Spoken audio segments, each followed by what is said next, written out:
chose de mon cœur. Je suis Patrick Verbeck, à la guitare, et je vous propose le numéro 4 du Blues PV Show. Hi blues lovers, this is Patrick Verbeck speaking and playing the blues for you. It's gonna be the Blues PV Show number 4. Édition du mois de juin 2019.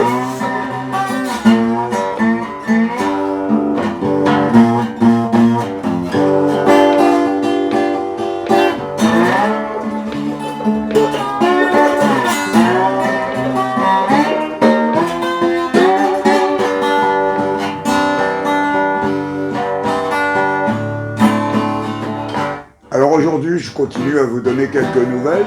Yes, today I'm going to give you some more news. Concernant ma santé, tout d'abord, j'ai le plaisir de vous annoncer que ça va de mieux en mieux tous les jours. Je suis en rodage. I'm feeling better and better every day. I'm recovering from a bad situation. But the blues helps me a lot.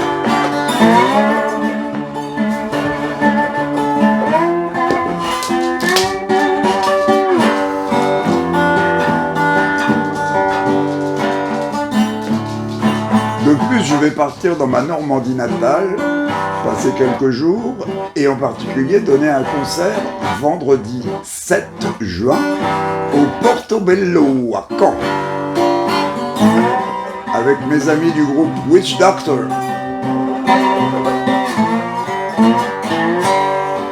Ça risque de pas être triste.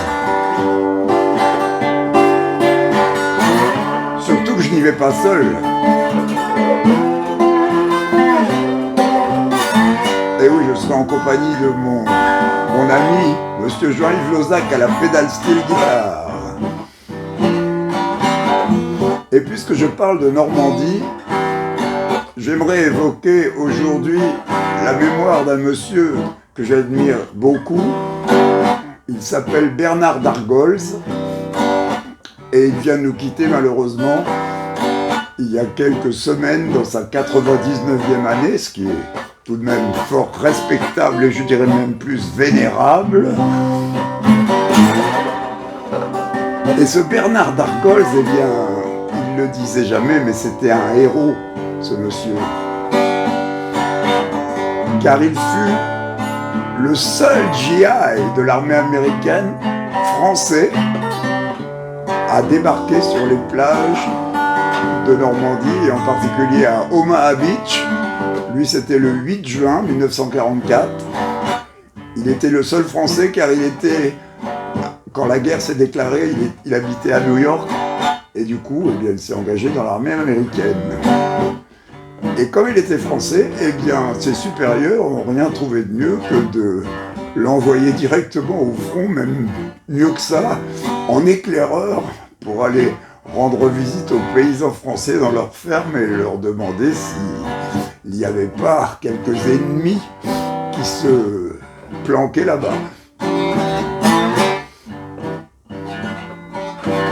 Si je connais bien la vie de cet homme, c'est parce que tout d'abord son fils Alain est un de mes meilleurs amis, c'est un médecin qui m'a sauvé la vie il y a une vingtaine d'années, et puis parce que sa petite fille Caroline vient avec le vétéran de publier un bouquin qu'ils ont fait ensemble. Ce bouquin retrace évidemment l'épopée de Monsieur Bernard Dargolz. Je vous le montre et je vous le conseille.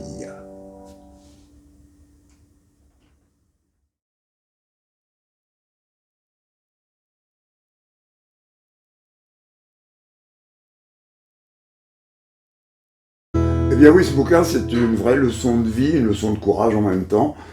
Et d'ailleurs, Bernard Dargolz ne voulait pas qu'on le considère comme un héros. Il disait plutôt que c'était ses camarades qui étaient restés tombés sur le champ de bataille, qui eux étaient les vrais héros. Alors évidemment, quand j'ai appris son décès, ça m'a foutu le blues.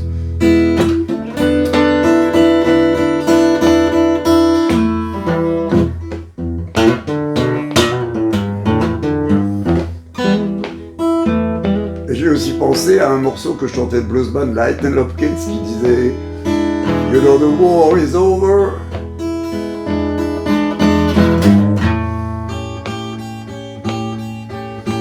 I wanna be back home.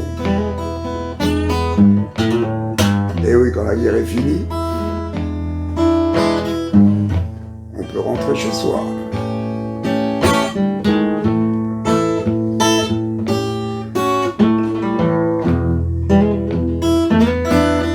Et parmi ces musiciens qui ont tout fait, je dirais qu'ils se sont battus toute leur vie contre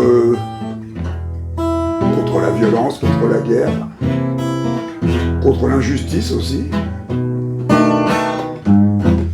Il y a vraiment mon héros, lui, il s'appelait J.B. Lenoir. J.B. non pas comme Jean-Baptiste, mais ni comme le whisky.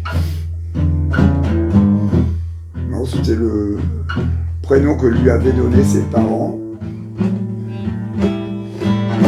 Il était né, je crois, en 1929 dans le Mississippi.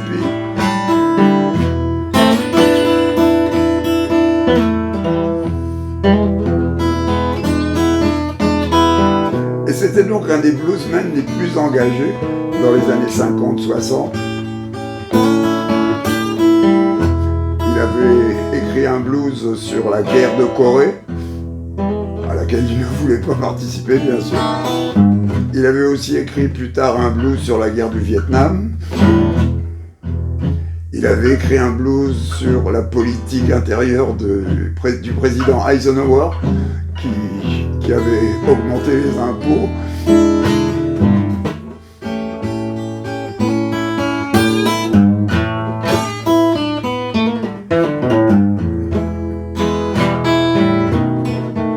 Et puis aussi, bien sûr, pas mal de blues sur le racisme, sur la ségrégation raciale qui sévissait encore à cette époque. Il avait d'ailleurs suivi de très près le mouvement du pasteur, du docteur Martin Luther King. Il avait participé aux marches pour l'égalité et pour les droits civiques.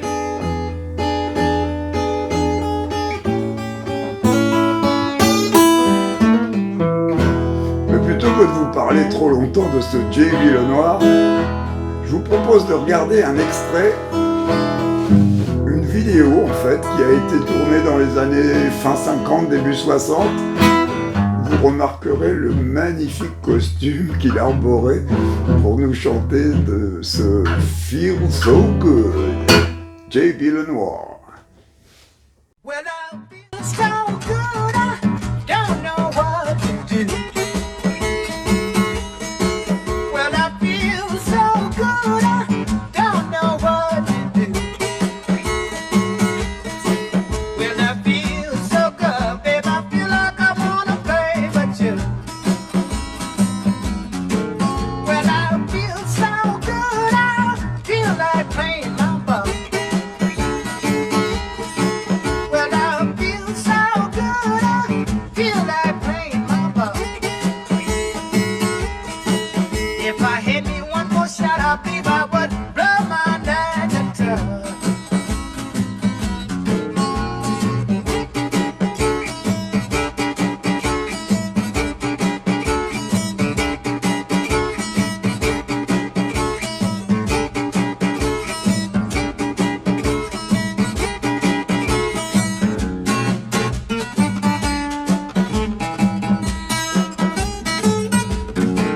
I'm so glad I know what's on your mind.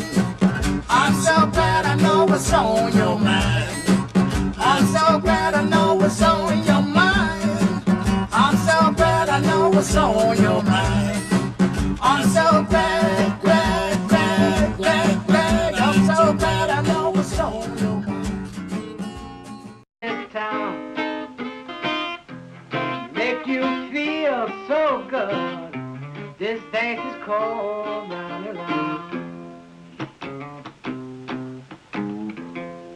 Splitten ny dans har slagit ner i stan. Den gör dig så glad. Den heter Round and Round. Runt, runt, round and round. Up and down, upp och ner.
And of course, they didn't want that movie either because of technical shortcomings, and we were rather annoyed with their lack of imagination. When they were doing the voodoo, there was a terrific thunder outside. Après avoir pu admirer la magnifique queue de pie façon zèbre de J.B. Lenoir dans I Feel So Good, une autre vidéo que vous venez de découvrir avec moi, tout à fait improbable, c'est J.B. Lenoir filmé chez des amis, j'imagine, dans le salon, carrément en train d'improviser, de composer un nouveau morceau. D'ailleurs, il passe la guitare à son pote à un moment, enfin, il lui dit « Prends ta guitare et joue avec moi ». Et puis ce morceau, en fait, a été posté par Bonnie Raitt, et on voit ensuite Bonnie Raitt sur scène en train de reprendre le même morceau avec ses musiciens. Je trouvais ça tellement super que je voulais à tout prix vous en faire profiter.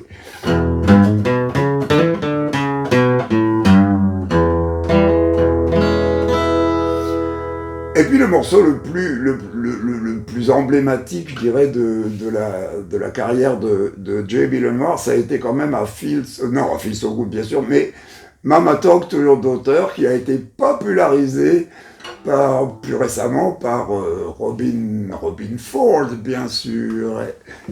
Et Mama Talk to Your Daughter, c'est quelque chose comme ça. Mama, talk to your daughter for me. Mama, talk to your daughter for me. Mama, talk to your daughter for me. She done made me love her, I ain't gonna leave her be. Ain't gonna stand no quitting, I don't stand no fooling around. Ain't gonna stand no quitting, she won't fool around. If she dogs me around, she'll sleep 6 feet in the ground. Oh, mama, talk to your daughter. Mama, talk to your daughter. Mama, talk to your daughter. Mama, talk to your daughter. She done made me love her, I ain't gonna leave her be.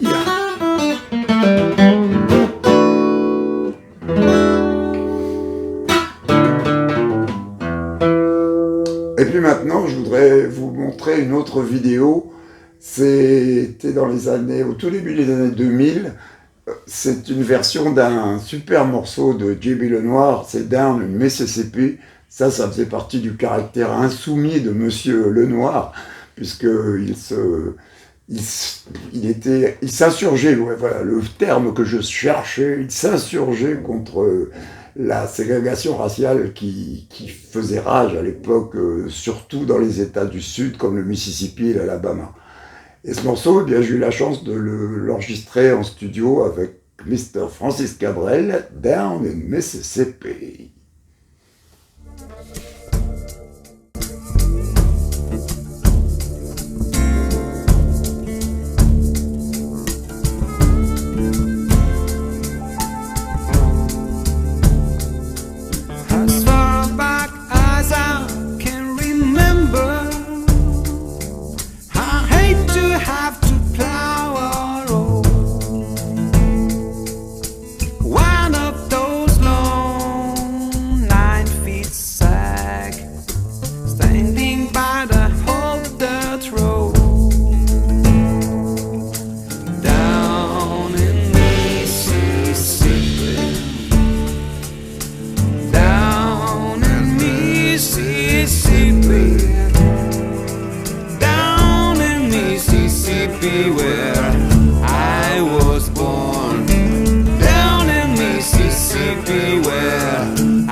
Also was the home of my wife.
Down in Mississippi.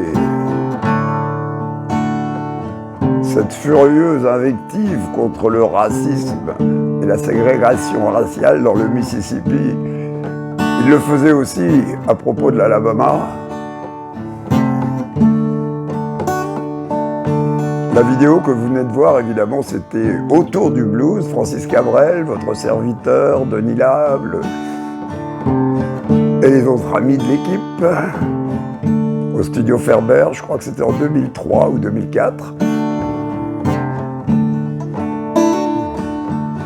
Mais pour rester chez J.B. Lenoir, il y avait un autre morceau que j'aimais beaucoup, c'était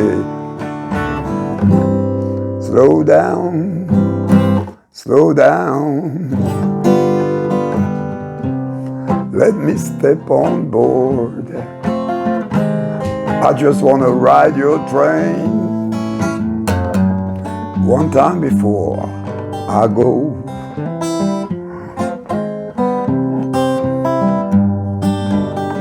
Il avait vraiment un répertoire très riche et très varié, ce J.B.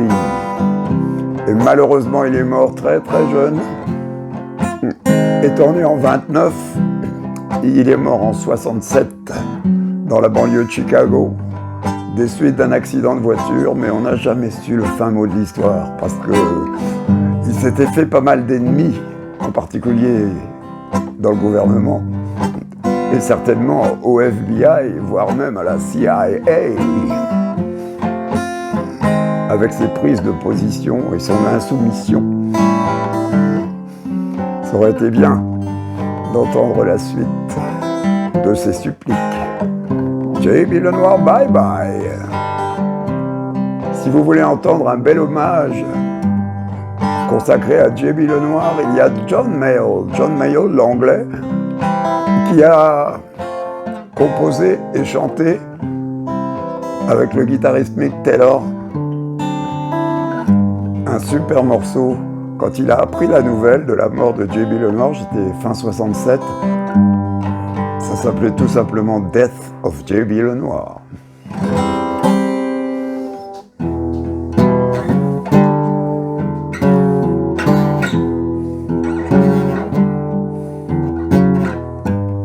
Non, je ne vous chanterai pas, je préfère que vous écoutiez, que vous cherchiez par vous-même. Vous trouverez la version de John Mayall, je suis sûr. Elle est très facilement trouvable. Eh bien maintenant, c'est la grande question. C'est la grande question traditionnelle qui va m'être posée par mon Émilie chérie, qui est aux commandes de cette petite émission et qui, évidemment, voudrait savoir beaucoup de choses sur mon passé avant sa naissance. Et donc, je ne sais pas, je vais lire la question parce que c'est vrai que j'ai un peu de mal, je suis un peu sourd d'oreille, moi. Alors vas-y, Émilie, écris sur le mur du temps.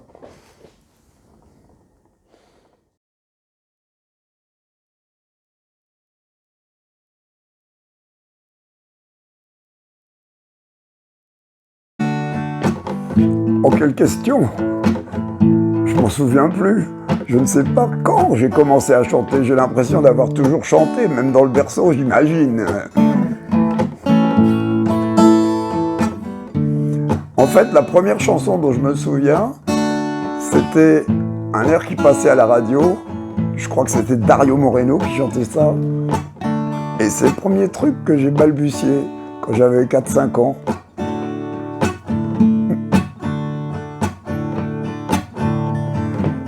Mais qu'est-ce que c'est? C'est une histoire de tous les jours. Mais qu'est-ce que c'est? Peut-être la fin d'un amour.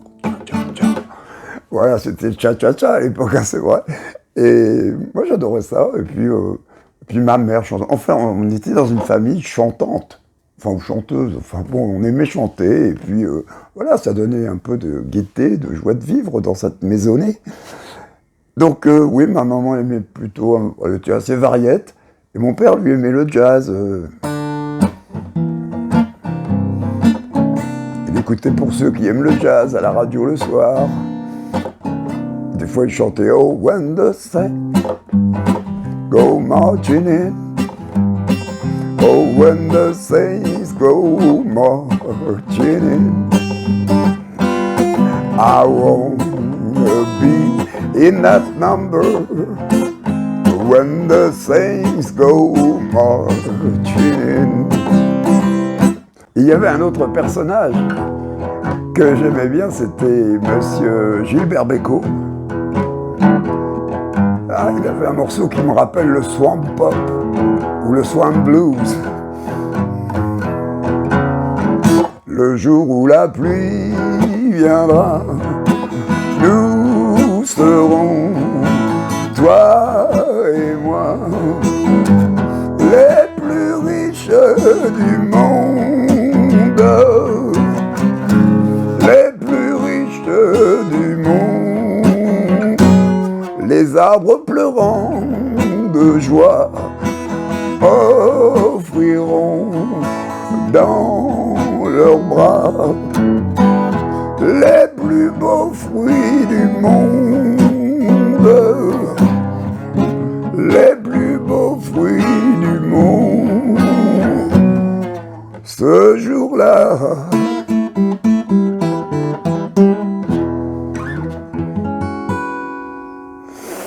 extrait. Évidemment, j'étais à cet âge-là, je devais avoir une dizaine d'années, j'étais amoureux d'une chanteuse. Vous n'allez pas me croire. Elle chantait, je ne vous dis pas son nom, elle chantait « Tu es romantica, romantique et bohème. Tu t'en défends parfois, mais moi je sais tout ça.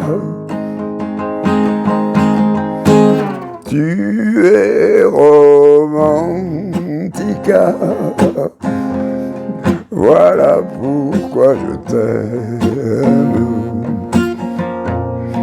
Tes yeux sont malheureux quand notre ciel paraît moins bleu.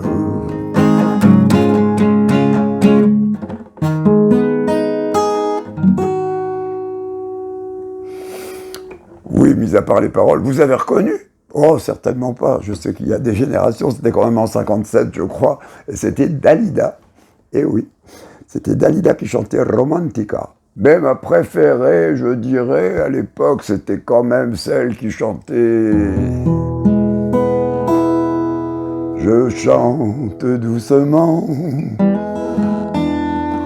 pour oublier ma peine.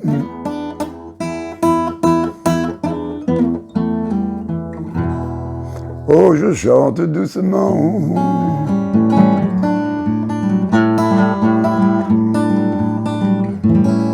pour oublier ma peine. Je hais ce long voyage, disait-elle, qui malgré moi m'entraîne, car j'ai laissé derrière moi tout ce que j'aime. Il fallait que je parte, et malgré mon chagrin, j'ai fermé mes valises dans le petit matin.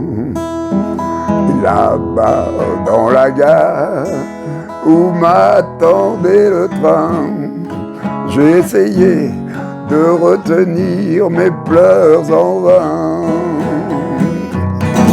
Oh, mon cœur est malheureux, je chante doucement la chanson de l'adieu, et j'ai fait le serment de revenir un jour, un beau jour de printemps, dans ce pays où j'ai vécu si longtemps.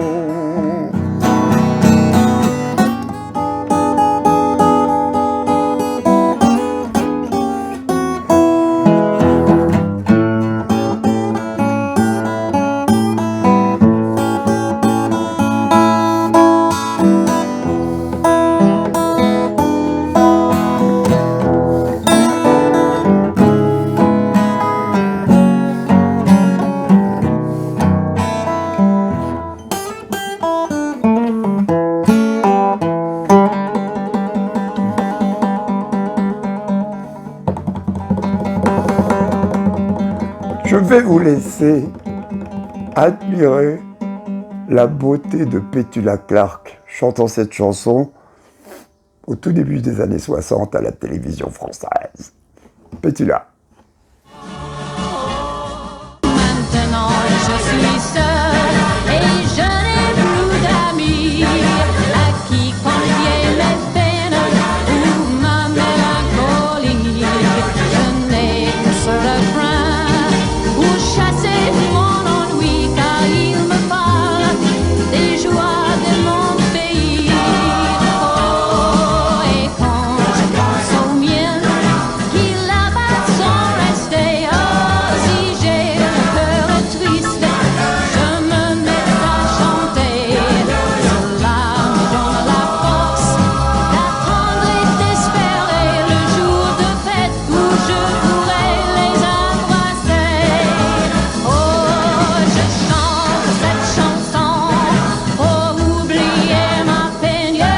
Je chante cette chanson pour oublier ma peine. Je hais ce long voyage qui malgré moi m'entraîne, car j'ai laissé derrière moi tout ce que j'aime. Car j'ai laissé derrière moi tout ce que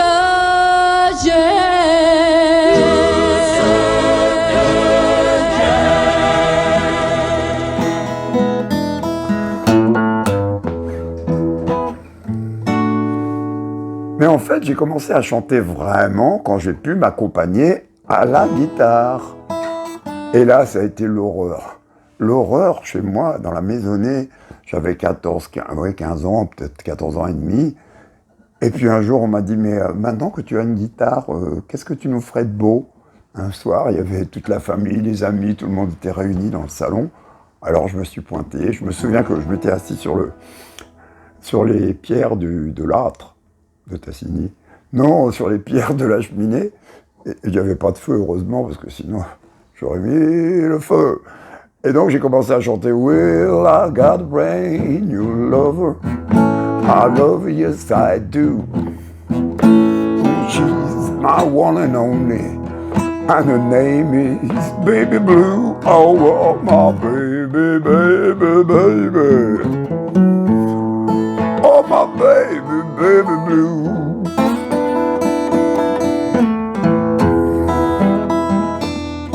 Well, my baby, baby, baby. Ooh, my baby blue.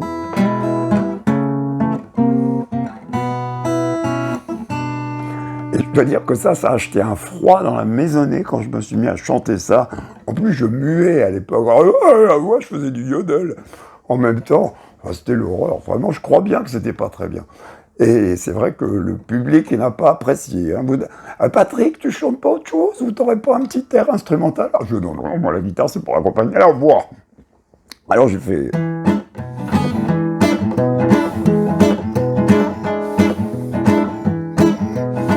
Whoa, Suzy Q, c'est ma Suzy Q. Whoa, Suzy Q, baby, I love you, my Suzy Q. I love the way that you walk. I love the way that you talk.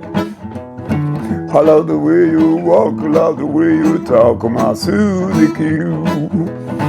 Oh, Suzy Q. What Suzy Q? Oh, Suzy Q. I love you, my Suzy Q. Et voilà. Comment ça a commencé? Et à cette époque, oui, je crois que j'étais... Non, juste avant, j'étais encore en primaire.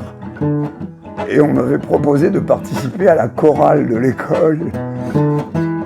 Et au bout de 3 ou 4 minutes de chant, on m'a dit « Monsieur Verbeek, comment vous chantez là? Qu'est-ce que vous faites ?» Bon, je ne sais plus du tout. Ils m'ont dit « Non, vous sortez là. Non, vous ne pouvez pas chanter dans la chorale, vous chantez faux. » Quoi? Moi, je chante faux? Alors j'étais vexé. Vraiment, j'avais la haine. Alors je suis allé dans la cour et je me suis mis à chanter du blues. Non, ils trouvaient peut-être que ma voix était trop atypique. D'ailleurs, ça m'a suivi dans ma carrière. Hein. Je me suis souvent fait virer des chorales ou des chœurs.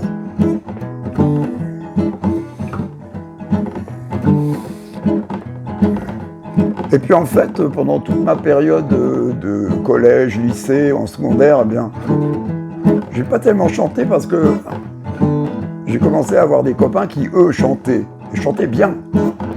Alors je les accompagnais. C'est comme ça que je suis devenu guitariste de mon premier groupe qui s'appelait les Tombstones, à Caen. Ensuite, ce furent les Blues Machines. Little Bob, le Havrais, est venu nous rendre visite et jouer à Caen. Son guitariste étant tombé malade, il m'a demandé de le remplacer au pied levé. Je voulais pas, mais finalement, ça s'est pas mal passé. Et puis ensuite, il y a eu le groupe qui est resté un peu dans les annales, qui s'appelait l'indescriptible Chaos Rampant. C'était en 67, 68 et 69.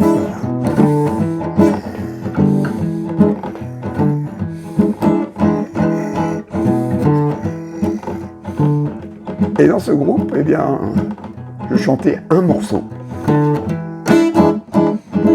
C'était un morceau de Muddy Waters que j'adorais, c'était Sail on,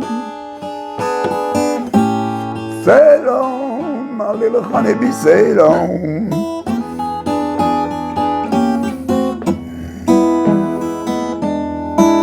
Sail on, sail on, my little honeybee, honeybee, sail on.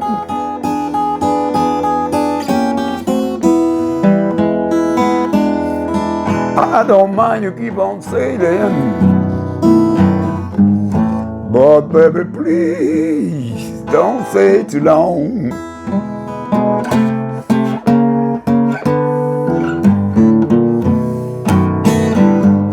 I heard a lot of buzzing,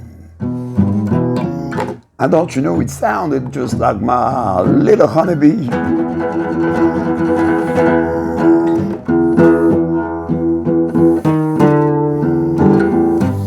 I heard a lot of buzzing. It sounds just like my little honeybee.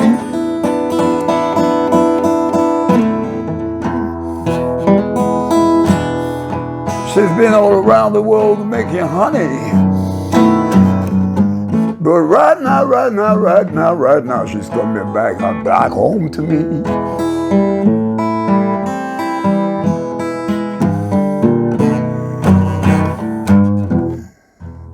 Et en fait, grâce à ce morceau, il y a eu le festival d'Amougy. Amougy, en Belgique, un énorme festival avec presque... Enfin, c'était le Woodstock européen, si on peut dire, le premier, avant l'île de White. Et nous sommes passés là-bas avec l'indescriptible Cacao Rampant. On s'est presque fait jeter de scène par le public, qui nous a accueillis à coups de mottes de terre dans la figure. Et finalement, ça s'est calmé quand j'ai chanté Honeybee. Et ça, je m'en souviendrai toujours. Car en sortant de scène ce jour-là, j'ai décidé de devenir chanteur.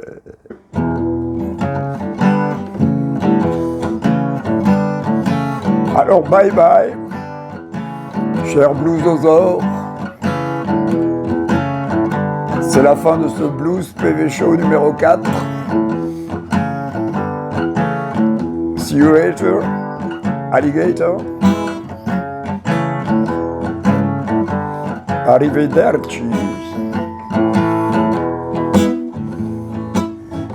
Auf Wiedersehen.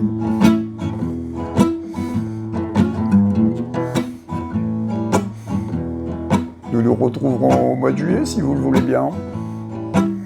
Si vous n'avez pas trop chaud. Un petit peu de blues, ça nous rafraîchira.